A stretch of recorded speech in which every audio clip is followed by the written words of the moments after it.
रिश्तों में जब कड़वाहट पैदा होती है तो अंजाम बहुत बुरा होता है। ये अंजाम ऐसा होता है जो आने वाली पीढ़ियों के बीच भी दीवार खड़ी कर देता है। शिवपाल और अखिलेश के बीच आजकल कुछ ऐसा ही हो रहा है। नाराज चाचा की भतीजे से तकरार बढ़ती जा रही है। भाजपा पर दिल खोलकर शिवपाल प्यार लुटा रहे हैं। शिवपाल का भाजपा की तरफ झुकाव देखकर अखिलेश ने अब फाइनल फैसला लेने का मूड बना लिया है। अखिलेश आज दिल्ली पहुंचे, सपा संरक्षक मुलायम सिंह यादव से मुलाकात की और माना यह जा रहा है कि इस मुलाकात में शिवपाल को लेकर चर्चा हुई है।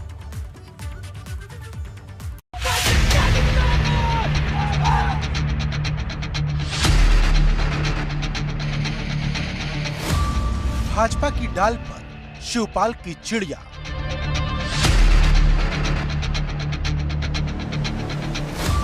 शिवपाल यादव के मन में क्या है? अभी बोलने का उचित समय मेरा नहीं। बहुत जल्दी उचित समय बहुत जल्दी मिलेगा। अच्छा, उचित समय कब आएगा सर? इंतजार करो। बदलेगी राजनीति की डाल, अपर्णा के बाद शिवपाल।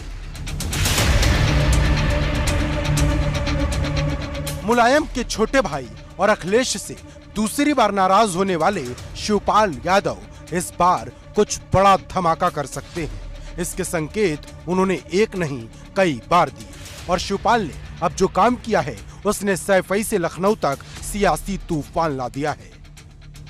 शिवपाल यादव ने ट्विटर पर पीएम मोदी को फॉलो किया। यही नहीं, वो ट्विटर पर सीएम योगी और दिनेश शर्मा के भी फॉलोवर बन गए हैं। अब तक शिवपाल सिर्फ पीएमओ और सीएम ऑफिस के ट्विटर हैंडल को ही फॉलो करते थे, लेकिन व्यक्तिगत रूप से नरेंद्र मोदी और योगी आदित्यनाथ को फॉलो करके एक बड़ा संदेश दे दिया है।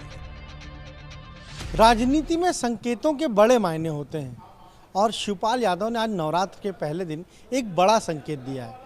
दरअसल शिवपाल यादव ट्विटर पर अभी तक ना प्रधानमंत्री का जो ट्विटर अकाउंट है उसको फॉलो करते थे, ना मुख्यमंत्री योगी आदित्यनाथ का जो व्यक्तिगत ट्विटर अकाउंट है उसको फॉलो करते थे और ना ही बीजेपी के किसी बड़े नेता को ट्विटर पर फॉलो करते थे। पर आज शिवपाल यादव ने प्रधानमंत्री का जो ट्विटर अकाउंट है उसको फॉलो किया, मुख्यमंत्री योगी आदित्यनाथ का जो ट्विटर अकाउंट है उसको फॉलो किया और इसके अलावा उप मुख्यमंत्री रहे डॉक्टर दिनेश शर्मा को भी ट्विटर पर फॉलो किया है। शिवपाल की सियासत का अगला पड़ाव क्या होगा? इस सवाल का जवाब पिछले दिनों की कई खबरों से समझा जा सकता है। सीएम योगी को ट्विटर पर फॉलो करने से पहले शिवपाल ने उनसे करीब 20 मिनट तक की मुलाकात भी की थी।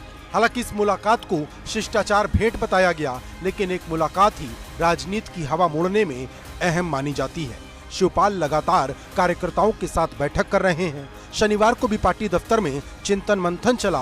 भाजपा में जाने या कोई दूसरा फैसला लेने का औपचारिक ऐलान इस बार भी नहीं हो सका। शिवपाल यादव इस समय पार्टी कार्यालय से निकल रहे हैं। हमने उनसे बात करने की कोशिश की, लेकिन फिलहाल कुछ भी बोलने को तैयार नहीं है। हालांकि पार्टी कार्यालय पर उन्होंने काफ़ी वक्त बिताया और इस बीच में यहाँ पर उन्होंने जो पार्टी के प्रवक्ता है उनके साथ बैठक की, कार्यकर्ताओं से मुलाकात की, जो पार्टी की महिला सभा है उनके पदाधिकारियों से भी मिले और यहाँ पर काफ़ी चर्चा हुई। माना जा रहा है कहीं ना कहीं अब जिस तरह से शिवपाल यादव का जो हमने देखा, चाहे वो सोशल मीडिया पर एक्टिविटी हो या जिस तरह से उनकी नाराज़गी दिख रही समाजवादी पार्टी को लेकर और भाजपा को लेकर जिस तरह की करीबी अब नज़र आ रही है, माना जा रहा है कहीं ना कहीं वो जानना चाहते हैं कि कार्यकर्ता क्या चाहते हैं। और कार्यकर्ताओं से जो हमने बात की तो ये साफ समझ में आया कि समाजवादी पार्टी के साथ में फिलहाल कार्यकर्ता खुश नज़र नहीं आ रहे हैं। हालांकि उनका कहना है कि जो भी उनके नेता का फैसला होगा उसी के साथ चलेंगे। शिवपाल क्या फैसला लेंगे, इस पर सबकी निगाहें हैं। क्या वो फिर मान जाएंगे जैसे चुनाव के वक्त मान गए थे, या फिर इस बार ऐसी दूरियां पैदा हो चुकी हैं जिसे पाटना बहुत मुश्किल है? जानकार बताते हैं कि शिवपाल कोई भी फैसला लेंगे तो मुलायम की मंजूरी से ही होगा। और खबर तो यहाँ तक आ गई है कि जब दिल्ली पहुंचकर शिवपाल ने मुलायम सिंह यादव से मुलाकात की थी तो मुलायम ने आशीर्वाद भी दिया और कोई भी फैसला लेने के लिए उन्हें आजाद बताया। शिवपाल से अखिलेश की तकरार बहुत ज्यादा बढ़ चुकी है। दोनों नेताओं की चुप्पी इसे और बड़ा बना रही है। इस बीच अखिलेश यादव भी दिल्ली पहुंचे और सपा संरक्षक मुलायम सिंह यादव से मुलाकात की। माना जा रहा है कि शिवपाल यादव को लेकर अखिलेश और मुलायम के बीच बात हुई। अब गेंद शिवपाल के पाले में है कि उनका आखिरी फैसला क्या होता है, क्योंकि अखिलेश भी शिवपाल को रोकने में ज्यादा दिलचस्पी नहीं दिखा रहे हैं। लखनऊ से शैलेश अरोड़ा के साथ अनुभव शुक्ला, एबीपी गंगा।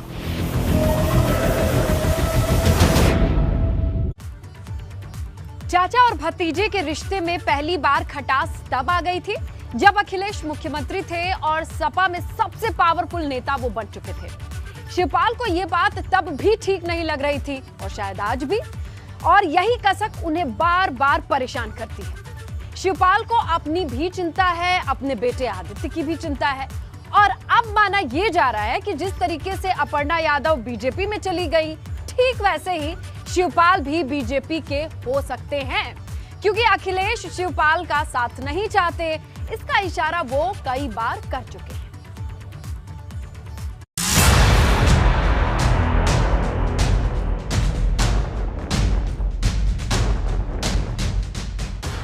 बेइज्जती के घूंट नहीं पीना चाहते शिवपाल। अखिलेश से फिर हुआ झगड़ा, शिवपाल लेंगे फैसला तगड़ा। शिवपाल और अखिलेश के बीच इस बार जो झगड़ा हुआ है उसका क्लाइमेक्स भाजपा के दरबार पर आकर ठहर गया है। कभी सीएम योगी के घर पर तो कभी दिल्ली में भाजपा नेताओं के बंद कमरे में शिवपाल की सियासी प्लानिंग सेट हो रही है। और ये बात अब पूरी तरह साफ हो चुकी है कि चुनाव से पहले एक साथ तस्वीर खिंचवाने वाले शिवपाल और अखिलेश के बीच जो कम दूरी दिखाई दे रही थी वो बहुत बड़ी हो चुकी है। सीएम योगी और भाजपा नेताओं से मिलने वाले ये वही शिवपाल यादव हैं जिन्होंने अखिलेश यादव को अपना नेता मान लिया था। लेकिन चुनावी हार के बाद हालात ऐसे बन गए कि भतीजे ने चाचा को अपनी पार्टी का विधायक मानने से ही इनकार कर दिया और इसके बाद शिवपाल के तेवर भी गर्म हो गए।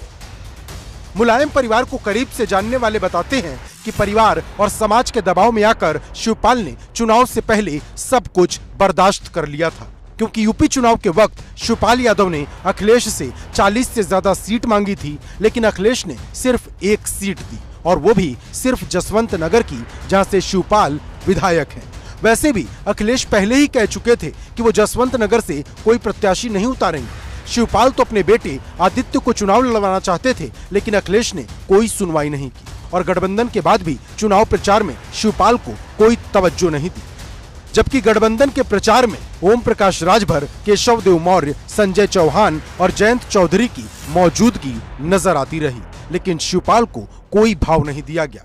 और जब चुनाव के बाद सपा के विधायकों की बैठक हुई तो शिवपाल को न्योता नहीं दिया गया। अखिलेश कई बार ये जताने और बताने की कोशिश कर चुके हैं कि शिवपाल को वो कोई खास तवज्जो नहीं देते। शिवपाल की प्रसपा के साथ उन्होंने गठबंधन भी किया था तो शर्तों के आधार पर, और बात तब बनी थी जब मुलायम ने बीच में आकर सुलह कराई थी। लेकिन अब शिवपाल के सब्र का बांध टूटने लगा है। अब शिवपाल ज्यादा दिन तक सपा के साथ टिकने वाले नहीं हैं। इसके संकेत उन्होंने गठबंधन दलों की बैठक में न पहुंचकर दे दिया और अब लगातार अपनी पार्टी के कार्यकर्ताओं के साथ भविष्य के फैसले पर विचार कर रहे हैं।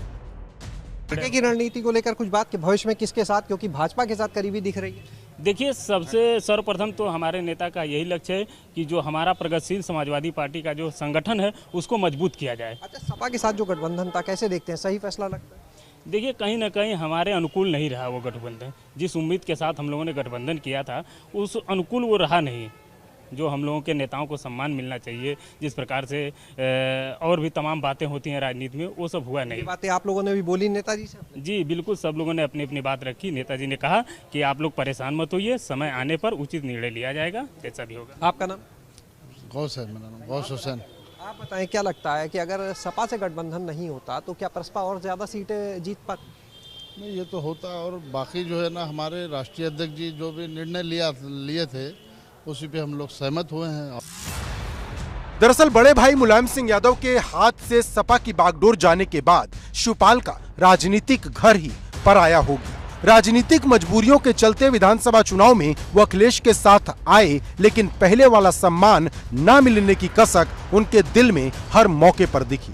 मुलायम के सपा मुखिया रहते शिवपाल सपा में हमेशा नंबर 2 की हैसियत में रहे, लेकिन सपा की कमान अखिलेश के हाथ में जाने के बाद सम्मान न मिलने की वजह से ये दूरियां बढ़ती चली गई। शिवपाल के वापस अखिलेश के साथ आने पर यादव बेल्ट में बहुत बड़ा बदलाव भी नहीं नजर आया। यादव बेल्ट में 8 जिले माने जाते हैं, जहां विधानसभा की 29 सीटें हैं। इन 28 सीटों पर 2017 में भाजपा ने 23 सीट जीती थी और सपा के खाते में 6 सीट गई थी। 2022 में भी बहुत कुछ नहीं बदला, 19 सीट पर भाजपा जीती और 10 सीट सपा के खाते में गई। मतलब भाजपा ने यादव बेल्ट की सिर्फ 4 सीट ही गंवाई, जो बाकी के जगहों के मुकाबले बहुत कम रही। एटा की 4 सीट में से 4 सीट भाजपा ने जीत ली। कन्नौज की तीनों सीट भाजपा के कब्जे में चली गई।